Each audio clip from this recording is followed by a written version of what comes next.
Hello friends, welcome to my YouTube channel Education for All. Today our topic is chapter number 2 is matter around us pure. ये class 9 का topic है। इसमें हम पहले तो मैं पार्ट 1 में आपको बता दूं मैं क्या क्या बताऊंगी। मैं बताऊंगी कि पहले तो मैटर हमने चैप्टर 1 में कर लिया। अगर आपको मेरी वीडियो देखनी हो मैटर के ऊपर तो आप मेरी प्लेलिस्ट में जाके देख सकते हैं। वैसे हम आज प्योरिटी के बारे में बात करेंगे कि मैटर कितना प्योर है। ओके, मैटर्स के कितने टाइप मैटर जो है वो है ना, वो तो हमने पढ़ाया हुआ है। अब हम करेंगे कि मैटर के अंदर जो मिक्सचर्स है, सॉल्यूशंस है, इस तरीके की जो चीजें बनती है सब्सटेंसेस को मिला के वो बनती कैसे है, उनके टाइप्स कितने होते हैं और उनके बारे में हम उनके अंदर क्या चीज कितने मात्रा में है, उनकी परसेंटेज क्या है, जो चीज अंदर है उसके बारे में हम पढ़ेंगे कि वो कैसे निकाले जा सकते हैं। ओके, तो वीडियो देखने से पहले मेरी वीडियो को लाइक करें, शेयर करें, कमेंट करें एंड सब्सक्राइब करना ना भूलें। और आज वैसे तो हमने मैटर के बारे में पढ़ लिया है, अब हम प्योरिटी के बारे में पढ़ेंगे। तो आपने काफी सारे पैकेट्स में पढ़ा होगा। नेचुरली है कि हम सामान खरीदते हैं बाहर जब हम सामान खरीदते हैं तो ज्यादातर ये होता है कि मिल्क हमारा प्योर है, ये pure milk, pure bread, pure egg, इस तरीके की चीजें ज्यादातर देखने को मिलती है कि ये चीज प्योर है, वो चीज प्योर है। बट एग्जैक्टली क्या हमें पता है कि प्योर क्या चीज होती है? प्योर होता है, इस चैप्टर में हम यही पढ़ने वाले हैं। प्योर होता है जब कोई चीज एक ही पार्टिकल से बनी होती है, वन टाइप ऑफ पार्टिकल से, मतलब उसमें दूसरे टाइप ऑफ पार्टिकल्स का कोई रोल ही नहीं है। सिर्फ एक टाइप ऑफ पार्टिकल से हम जो चीज बनती है उसे हम कहते हैं प्योर। ओके, तो प्योर एक सिंपल सी डेफिनेशन है वैसे तो, बट ये बहुत ही कॉम्प्लेक्स चीज है। ज्यादातर चीजें जो हमारे आसपास होती है वो प्योर नहीं होती क्योंकि वो ज्यादातर मिक्सचर्स होते हैं, सॉल्यूशंस होते हैं। कोई चीज आपने देखी है जो एक ही टाइप के मैटर से बनी हो? जैसे हम बहुत सारी चीजें पीते हैं, like soft drinks, Coca Cola, ये सारी चीजें पीते हैं, हम कहते हैं ये प्योर है, बट ये प्योर नहीं होती। प्योर वो चीज होती है जो एक ही टाइप के पार्टिकल से बनी हो। बट हमारे आसपास जितनी भी चीजें हैं वो सारी डिफरेंट पार्टिकल्स या दो से ज्यादा पार्टिकल्स को मिला के बनी होती है। इसलिए कोई भी ज्यादातर चीज प्योर नहीं होती, बट तब भी हम मान के चलते हैं कि प्योर वो चीज होती है जो वन टाइप ऑफ पार्टिकल से बनती है। ठीक है, ज्यादातर हम इसे हिंदी में कहते हैं शुद्ध।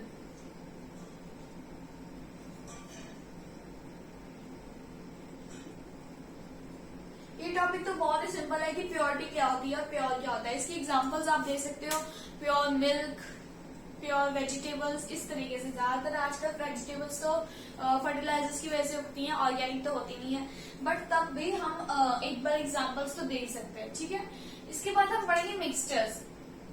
अब ऑब्वियसली अब प्योर तो छोटा टॉपिक है, प्योर में कुछ चीजें ही आती हैं, इसमें सिर्फ एक टाइप के पार्टिकल्स होते हैं। पर वही हम मिक्सचर्स की बात करें तो मिक्सचर इसके थोड़ा सा ऑपोजिट है। इसमें क्या होता है, दो टाइप ऑफ पार्टिकल्स होते हैं।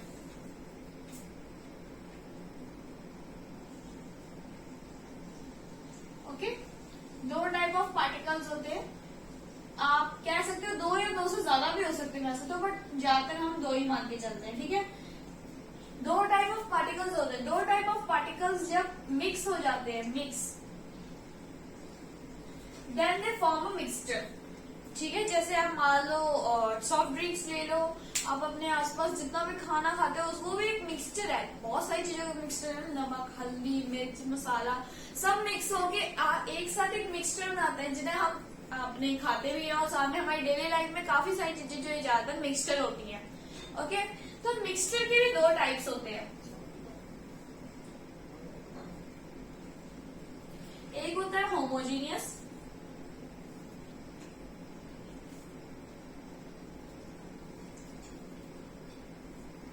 होमोजीनियस बहुत इंपॉर्टेंट प्रॉपर्टी मैं आपको समझाती हूँ, बट पहले सेकंड टाइप भी मैं लिख दूं।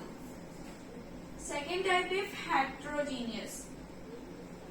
हेट्रोजीनियस भी उतनी इंपॉर्टेंट है जितनी होमोजीनियस है, बट होमोजीनियस को आपको हेट्रोजीनियस को समझने में आपको थोड़ी सी देर लगेगी, बट होमोजीनियस तब भी बहुत ज्यादा आसान है। होमोजीनियस क्या है, आपको नेम से थोड़ा बहुत पता लग रहा होगा। होमोजीनियस मतलब जिसमें पार्टिकल्स जो है, मिक्सचर क्या होता है? मिक्सचर देखो, अब मिक्सचर ज्यादा एक चीज और कम चीज का भी हो सकता है। जैसे मान लो आप पानी ज्यादा ले लो, वाटर ज्यादा अमाउंट में ले लो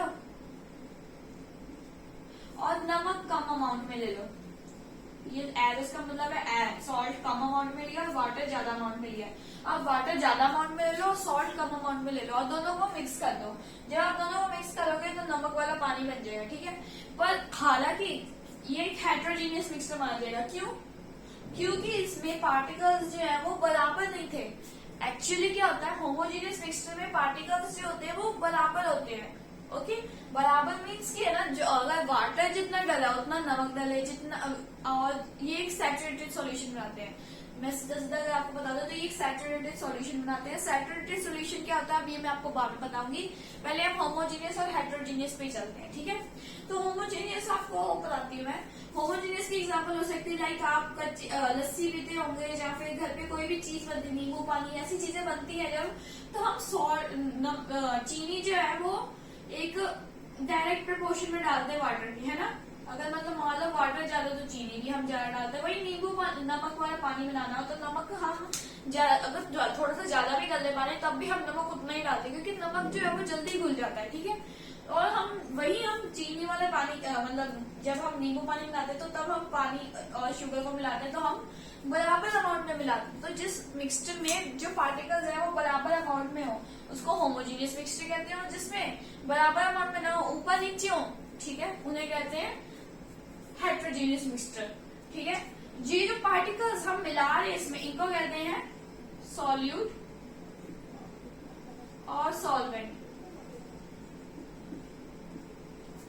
ठीक है। लाइक अब मान लो हम पानी में नमक मिला रहे हैं, ठीक है, तो सॉल्यूट क्या हुआ, सॉल्ट।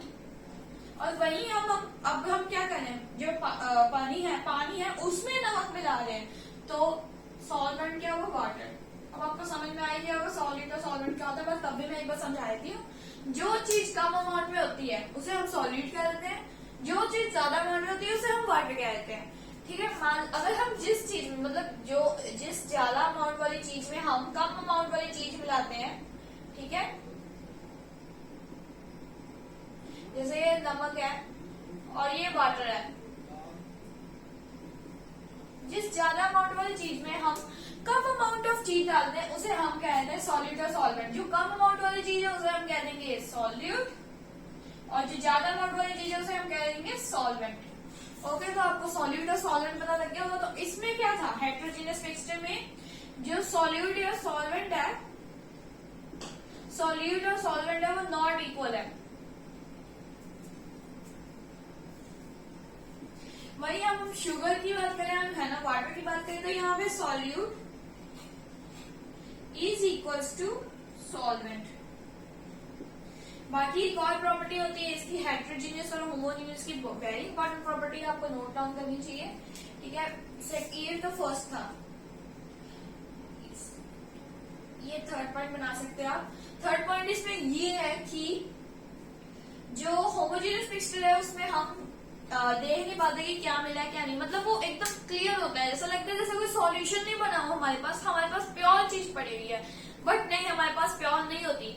जैसे मान लो कुछ जो होते हैं दूध वाले होते हैं, वो पानी मिला देते हैं दूध में, ठीक है, तो हमें जो है दूध बिल्कुल ठीक लगता है, देखने पे पता नहीं लगता कि दूध में कुछ मिला हुआ है ना। वैसे अगर हम केमिकल वगैरह कुछ यूज करके पता लगाएं कि उसमें मिला हुआ है या नहीं, ये अलग बात है, बट वैसे हमें कभी पता नहीं लगता है कि दूध में कुछ मिला है या नहीं, ठीक है। तो फिर इस चीजें में है क्या होता है, जब जिसमें हमें कुछ भी पता न लगे कि उसमें कुछ मिला भी है या नहीं, उसमें सॉल्यूट और सॉल्वेंट प्रेजेंट भी है या नहीं, कि सिर्फ एक ही प्योर फॉर्म ऑफ मैटर है, ठीक है, वो से कहते हैं होमोजीनियस मिक्सचर। और वही हेट्रोजीनियस मिक्सचर की बात करें तो हेट्रोजीनियस मिक्सचर में हम आंखों देखी पहचान लेते हैं कि इसमें ज्यादा पड़ा है, इसमें कम पड़ा है, ठीक है। मैं आपको लिख देती हूँ कि इसमें हम लिख सकते हैं कि होमोजीनियस में एक कांस्टेंट यूनिफॉर्म प्रोपोर्शन होता है,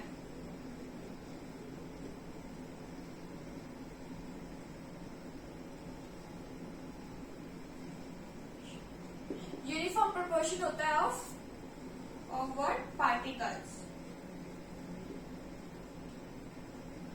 और वही हम हेट्रोजीनियस की बात करें तो non uniform,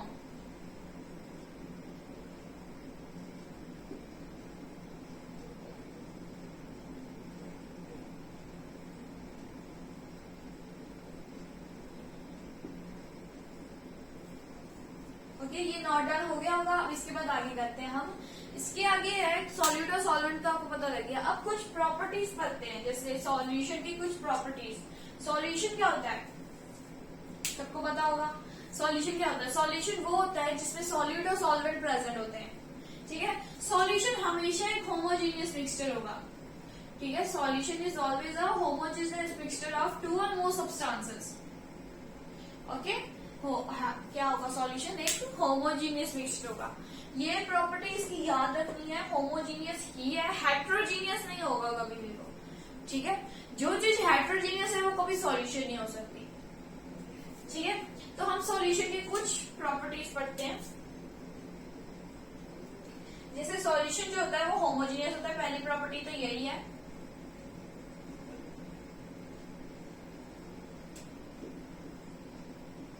Homogeneous mixture.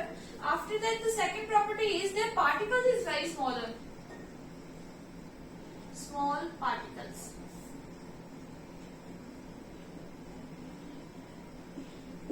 Solution में जो पार्टिकल्स होते हैं वो इतने स्मॉल होते हैं कि हमें पता ही नहीं लगता है, ठीक है, कि उसके अंदर कोई पार्टिकल्स भी है या नहीं। मतलब बहुत स्मॉल स्मॉल होते हैं, हमें बस ऐसा लगता है कि जैसे कोई पानी पड़ा हो या हमें मिक्सचर पड़ा हो छोटा सा मोटा, जिसमें कुछ है नहीं, बस एक प्योर फॉर्म ऑफ मैटर है, ठीक है। After that, the third one is, ये जो है केमिकल प्रॉपर्टीज से सेपरेट नहीं हो सकते, नहीं मतलब फिजिकल से नहीं हो सकते, केमिकल से सेपरेट हो सकते हैं। केमिकल्स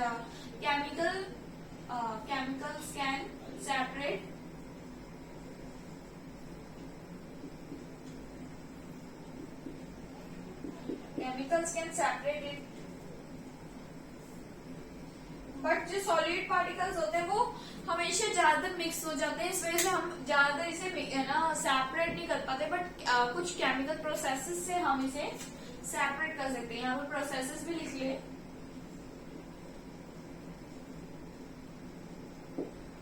इतनी बात तो हो गई, ठीक है। अब आगे करते हैं थोड़ा सा।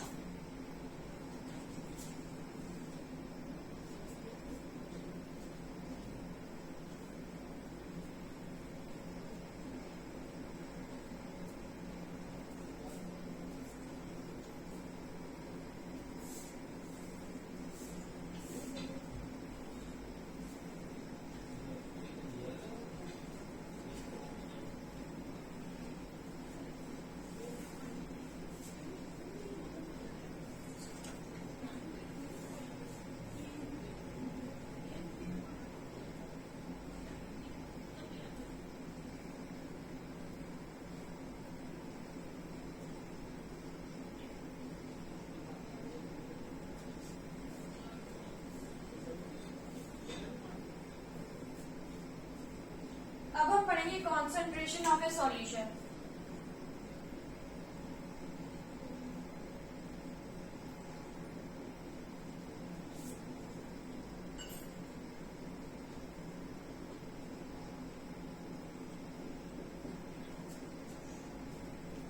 कॉन्सेंट्रेशन ऑफ सॉल्यूशन मतलब कोई सॉल्यूशन कितना कॉन्सेंट्रेटेड है। कॉन्सेंट्रेटेड से आपको यही पता लग गया होगा कि कॉन्सेंट्रेटेड से हम कहना चाहते हैं कि उसमें कितना अमाउंट ऑफ सॉल्यूट प्रेजेंट है, ओके। मतलब किसी सॉल्वेंट में कितना सॉल्यूट प्रेजेंट है ये उसको कॉन्सेंट्रेटेड बनाएगा। जितना ज्यादा सॉल्यूट होगा उतना ज्यादा वो कॉन्सेंट्रेटेड होगा, और जितना ज्यादा सॉल्यूट कम होगा उतना कम वो कॉन्सेंट्रेटेड होगा, और जितना ज्यादा उसमें आप कह सकते हो अगर उसमें सॉल्यूट बिल्कुल ही ना हो तो वो डिल्यूटेड होगा, ठीक है। तो अब हम पढ़ेंगे कि है ना ये हम कह कैसे सकते हैं। तो कॉन्सेंट्रेशन ऑफ सॉल्यूशन में बहुत सारे टाइप्स आए थे सॉल्यूशंस के, जो मैंने पहले आपसे कहा था कि मैं डिस्कस करूंगी। First one is saturated solution.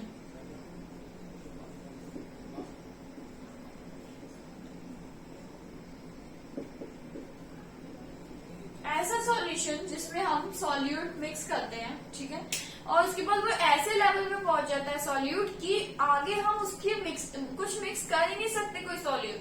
जैसे मान लो हमने पानी में चीनी डाली, ठीक है, हमने इतना पानी लिया उसमें थोड़ी सी चीनी डाल दी और उसके बाद उसे घोल दिया, घोल के वो बिल्कुल ऐसे हो गया नॉर्मल, ठीक है। उसके बाद फिर हमने चीनी डाली, दोबारा चीनी डाली थोड़ी सी, ठीक है, वो नीचे जाके बैठ गया, उसके बाद वो मिक्स नहीं हुई, ठीक है। तो जब किसी चीज में मिक्स होने की कैपेसिटी नहीं रहती, ठीक है, उसे उसको सैचुरेटेड लेवल कहते हैं, ठीक है।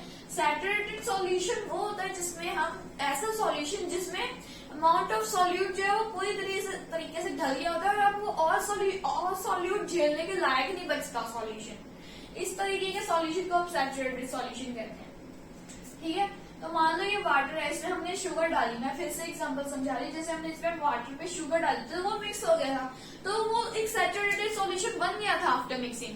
बट वही हमने फिर से एक बार शुगर डाल दी, अब फिर से शुगर डालेंगे। अब वो देखो पार्टिकल्स में मैंने आपको बताया था, पार्टिकल्स जैसे ये है, ये पानी के पार्टिकल्स है, इसमें शुगर के पार्टिकल्स आ गए, उन्होंने ऐसे बना ली स्पेसेस, ठीक है। अब ये पूरी तरीके से सैचुरेटेड सॉल्यूशन बन गया, तो सारे के सारे ढल गए एक दूसरे में, ठीक है।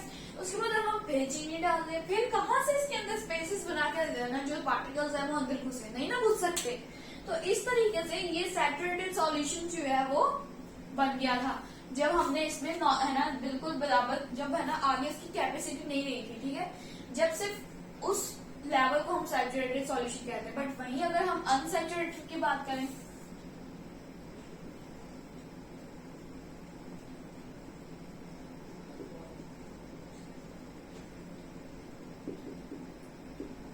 अनसैचुरेटेड सॉल्यूशन की बात करें तो जब हम उसमें हम सॉल्यूट डालते हैं सॉल्वेंट में, ठीक है। यहाँ पे हमने क्या किया, शुगर डाला था, वो बन गया सैचुरेटेड सॉल्यूशन। उसके बाद जब हमने फिर उसमें शुगर डाल दी तो वो क्या बन गया, अनसैचुरेटेड सॉल्यूशन बन गया। इसमें हमें पार्टिकल्स ऊपर उड़ते उड़ते दिखेंगे, मतलब हमें ऐसा नहीं लगेगा कि ये होमोजीनियस मिक्सचर है, ठीक है। तो ऐसा सॉल्यूशन जिसमें हमें ऐसा लगे कि पार्टिकल्स उड़ते उड़ते जा रहे, मतलब एक दूसरे में मिक्स नहीं हो पा रहे, एक दूसरे के स्पेसेस में नहीं घुस पा रहे, उस चीज को हम कहेंगे अनसैचुरेटेड सॉल्यूशन।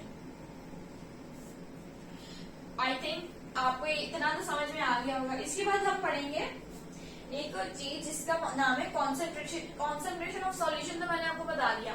अब इसका एक फॉर्मूला भी होता है, that is amount of solute over amount of solvent.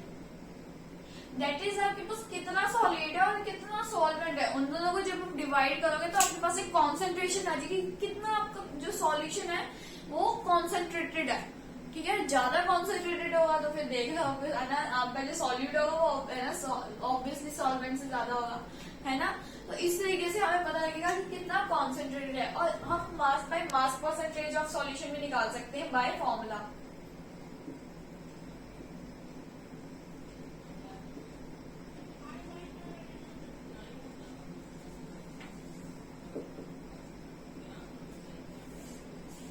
mass of solute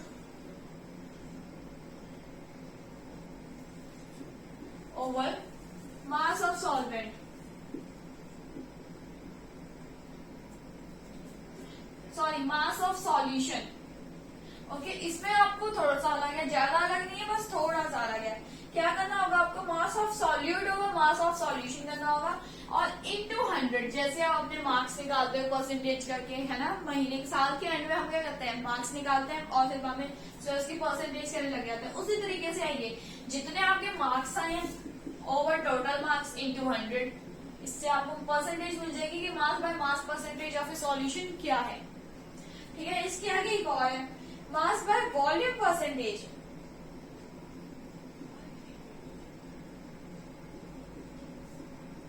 of a solution।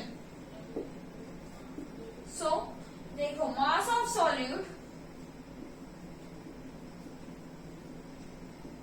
over volume of solution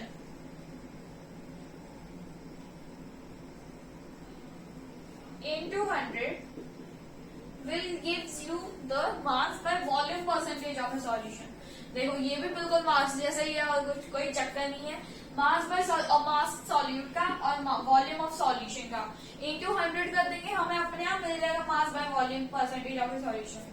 वैसे तो हम फॉर्मूले रट लेते हैं, बट फिलहाल हम एक बार अप्लाई करके देखते हैं किसी क्वेश्चन में, ठीक है। तो आपकी एनसीईआरटी में बहुत ही अच्छी एग्जांपल दी है, देखते हैं जरा उसमें अप्लाई करके।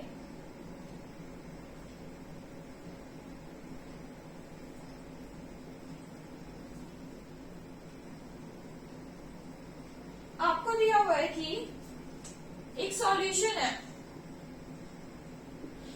इसमें 40 ग्राम्स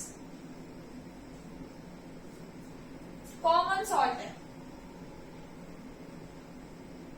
40 ग्राम्स क्या है? Common salt.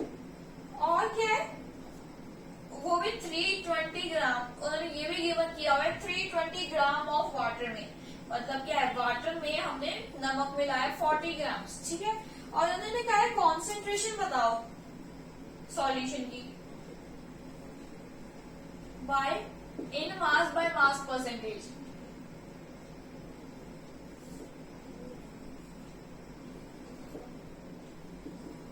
ये चीज आपको फाइंड करनी नहीं, ठीक है,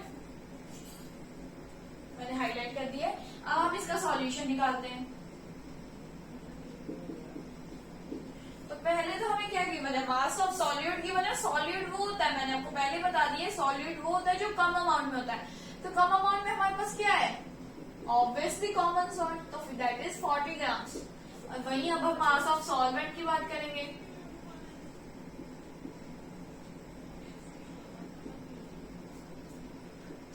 grams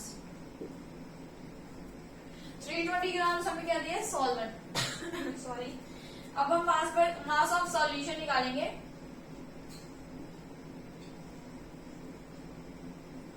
mass by mass percentage से। तो mass of solute into mass of solution. Solution क्या होगा? जिसमें दोनों के दोनों मिले होंगे, ऑब्वियसली सॉल्यूशन वही होगा जिसमें सॉल्यूट और सॉल्वेंट दोनों। तो वे 320 प्लस 40। आप कोई भी गलती ना कीजिएगा, ये है ना, इसे मत लिख दीजिएगा सीधा सीधा, ठीक है। सॉल्यूशन वो होता है जिसमें सॉल्यूट और सॉल्वेंट दोनों होते हैं, ठीक है। तो इसलिए हम करेंगे। देखो जैसे आपके गंदे मार्क्स आए हैं, ठीक है, आपके 40 मार्क्स आए हैं आउट ऑफ 100। इसका मतलब ये तो नहीं कि आप 100 में से 40 माइनस कर दो, नहीं ना। और आप फुल मार्क्स लिखोगे ना, तो इस तरीके से इसमें भी फुल मार्क्स लिखने हैं। इंटू 100, 40 ओवर 360 into 100, 0 से 0 कट, 5 to 2 5 से 10, 2 1 2 is 16, 18 बच गया, 5 by 20, 200 over 18. After that you will get 11.1%, right? यही आंसर है एनसीईआरटी में। तो इस तरीके से हम मास बाय मास सॉल्यूशन जो है, कॉन्सेंट्रेशन जो है वो निकाल सकते हैं किसी भी सॉल्यूशन का। वेरी इजी मेथड है, आपको बस थोड़े से फॉर्मूलाज याद करने हैं और कुछ ही नहीं करना है, ठीक है। अब हम पढ़ेंगे आगे सस्पेंशन। ये भी बहुत इंपॉर्टेंट टॉपिक है, क्वेश्चन 1 मार्कर है बट आता जरूर है, तो आपको रिवाइज करना है अच्छे से।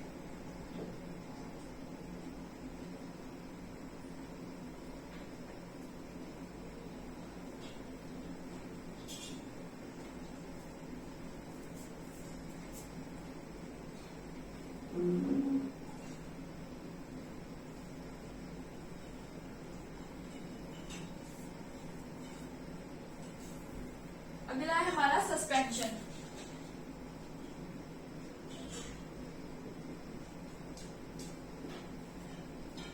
सस्पेंशन क्या होता है? तो देखो जैसे हमारे पास एक कोई सॉल्यूशन है, दिस इज अ सॉल्यूशन, जिसमें क्या है, दो सॉल्यूशन क्या होता है, दो या दो से ज्यादा चीजों का मिक्सचर। तो इसमें क्या होगा, हमने क्या किया, दो चीजें मिला दी, ठीक है। और फिर क्या किया, उसमें क्या होंगे, पार्टिकल्स जो है वो कैप्ट अनडिस्टर्ब। आपके लिए टर्म यूज की गई है एनसीईआरटी में, कैप्ट अनडिस्टर्ब। दैट मीन्स कि उनके अंदर डिस्टर्बेंस रहेगी, वो ऐसे नहीं होंगे कि मतलब एक जगह पे, मतलब डिस्टर्ब नहीं होंगे। डिस्टर्ब मीन्स कि एक दूसरे को धक्का मुक्की नहीं करेंगे कि मैंने तेरे में मिलना है, तूने मेरे में मिलना है। जैसे क्या होता है, जैसे हम नमक और पानी मिलाते हैं, जब वाटर या फिर सॉल्ट प्लस वाटर करते हैं, तो क्या होता है, एक सॉल्यूशन बनता है जिसमें क्या होता है, वो बिल्कुल एक जैसे लगते हैं, है ना, लगता नहीं है कि नमक मिला है, बट जब पीते तब पता लगता है, ठीक है। तो इसमें ऐसा नहीं होता। इसमें क्या होता है, आपके सॉल्यूशन में पार्टिकल्स आपको ऐसे ही दिखते रहेंगे, वो मिक्स नहीं होंगे। इसमें क्या होगी, डिस्टर्बेंस होगी। जब सॉल्ट डाला अंदर, तो पानी ने धक्का मुक्की की सॉल्ट के साथ, सॉल्ट ने भी धक्का मुक्की की पानी के साथ, दोनों धक्का मुक्की करके एक दूसरे के साथ मिक्स हो गए। बट उन्होंने डील कर ली कि नहीं, अब हम लड़ेंगे नहीं, ठीक है। उसके बाद वही हम अब इसकी बात करें तो ये धक्का मुक्की नहीं करता, ये ऐसे ही डिस्पर्स्ड होते हैं, मतलब ये हमें ऐसे दिख जाएंगे कि इसके अंदर कुछ ना कुछ मिला हुआ है, ठीक है, हमें उड़ते हुए दिखाई देंगे इसके बीच में पार्टिकल्स, उसे कहते हैं हम suspension. So this solution is a suspension. इसकी कुछ प्रॉपर्टीज है, आपको लिखवा देती हूँ, बहुत इंपॉर्टेंट प्रॉपर्टीज है। पहली बात तो ये है कि ये हेट्रोजीनियस है, ये तो पता लग गया इसकी डेफिनेशन में, और जो मैंने एग्जांपल दिया है। ऑब्वियसली अगर ये मिक्स नहीं होंगे, एक दूसरे के साथ डिस्पर्स रहेंगे, अनडिस्टर्ब रहेंगे, तो obviously this are heterogeneous.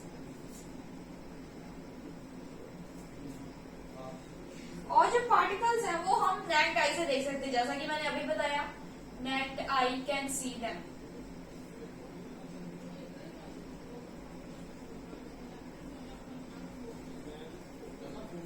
Necked आई जो है वो तो सी से कर सकती है। और एक बीम ऑफ लाइट जो है, as the particles are undisturbed, that means a beam of light can pass through them.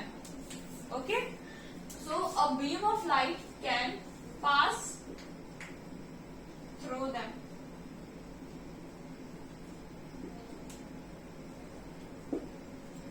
और ये अनस्टेबल होता है, डेट मीन्स कि स्टेबल नहीं होते कि है ना, यही ऐसे मतलब कोई भी चीज स्टेबल नहीं होती, वैसे तो हमें पता है।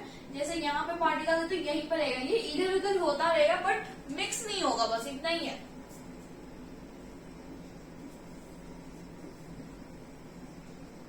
अनस्टेबल होंगे। ये 4 प्रॉपर्टीज है इसकी, बहुत मेन है, आप रिवाइज कर लेना। वैसे तो मैंने शॉर्ट में लिखे, बट आपको पेपर में ब्रीफ में लिखनी होगी विद एग्जाम्पल। ओके, इसके बाद आया था colloidal solution.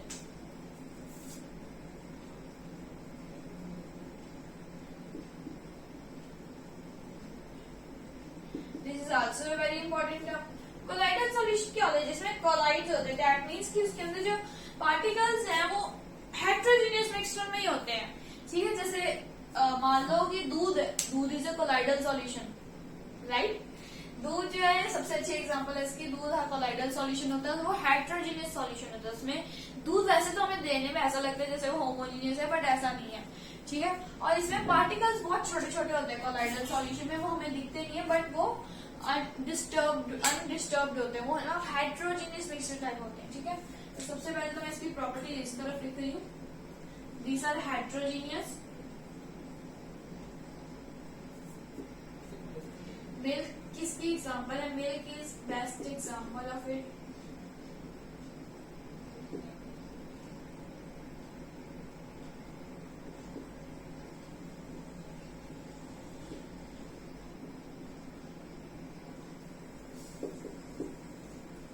Particles can be seen by naked eye. Suspension जैसे यही है थोड़ा बहुत, बट बस फर्क थोड़ा बहुत है। इसमें फर्क क्या है, सस्पेंशन में क्या फर्क है, इसमें जो है आपको पार्टिकल्स इधर उधर है ना दिखेंगे, ऊपर उड़ते हुए दिखेंगे अजीब से, वो है ना हिली डुलेंगे नहीं, एक जगह पे स्टेबल रहेंगे, मतलब अनस्टेबल है, बट चलो है ना वो मिक्स नहीं होंगे। बट यही है, particles can not be seen by naked eye. और इसमें और एक बहुत बड़ा डिफरेंस है, that is there is a Tyndall effect here. Obviously अगर बीम ऑफ लाइट पास होगी इसमें से तो टिंडल इफेक्ट तो होगा ही, तो there is a Tyndall effect. You know what is Tyndall effect, I will explain you.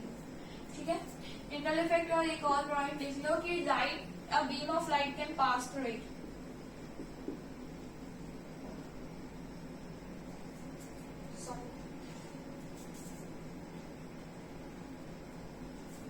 A beam of light can pass through it.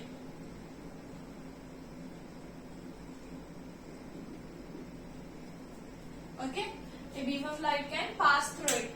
After that, अब हम करेंगे टिंडल इफेक्ट क्या होता है, ये आपका लास्ट टॉपिक है। इसके बाद हम क्या करेंगे, इसके बाद हम जो सेपरेट कैसे करते हैं सॉल्यूशंस को वो करेंगे। देखा होगा ना आपने, काफी सारे फिल्ट्रेशन मेथड, इवेपोरेशन, ये सारे सेपरेशन मेथड्स हैं जो पार्टिकल्स को सेपरेट कर देते हैं। जैसे सॉल्यूशन जो है वो 2 या 2 से ज्यादा का मिक्सचर होता है। तो अब हम क्या करेंगे, इसमें हम देखेंगे कि कैसे हम सेपरेट कर दें मिक्सचर्स को, कैसे हम सॉल्यूशंस को सेपरेट कर दें। मैं आपको थोड़ी सी इंट्रो दे दूंगी, बट मेन हम सेकेंड वीडियो में करेंगे, ठीक है। तो फिलहाल मैं आपको टिंडल इफेक्ट एक बार समझा दूं। जैसे अब मैं आपको बताती है कि वेरी इंपॉर्टेंट एग्जांपल है। जैसे मान लो यहाँ पे बहुत सारे पेड़ है, आप कभी फॉरेस्ट में गए होंगे, फॉरेस्ट में बहुत सारे पेड़ होते हैं, पेड़ों के बीच में से सन की थोड़ी बहुत रेज आती है, राइट, रेज आती है और वो एक टिंडल इफेक्ट बनाती है। मीन्स कि इतने घने जंगल्स में भी बीम ऑफ लाइट इस तरीके से पास होती है कि उसमें से पार्टिकल्स दिखते हैं। जैसे मान लो ये बीम ऑफ लाइट आ रही है, इस तरीके से आएगी,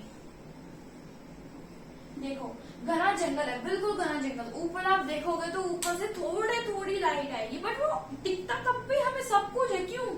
इतने घने जंगल में तो हमें कुछ नहीं दिखाई देगा, थोड़ी सी लाइट आ रही है, क्यों दिखता है? क्यों? क्योंकि जो पार्टिकल्स, जैसे मान लो ये लाइट इधर जा रही है, इसका मतलब ये थोड़ी है कि लाइट इधर ही रहेगी। लाइट के जो पार्टिकल्स हैं, लाइट को कैरी करने वाले पार्टिकल्स जो वो इधर उधर बिखर जाएंगे। This is called Tyndall effect.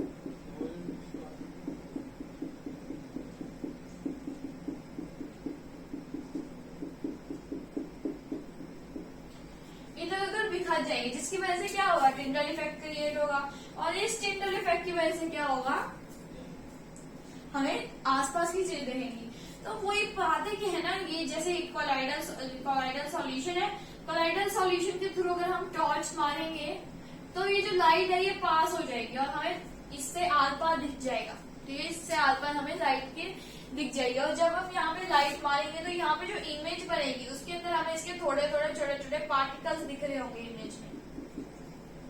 ठीक है, तो ये है टिंडल इफेक्ट। इसके बाद में थोड़ी सी आपको इंट्रो दे देती हूँ कि हमने क्या पढ़ना है आगे।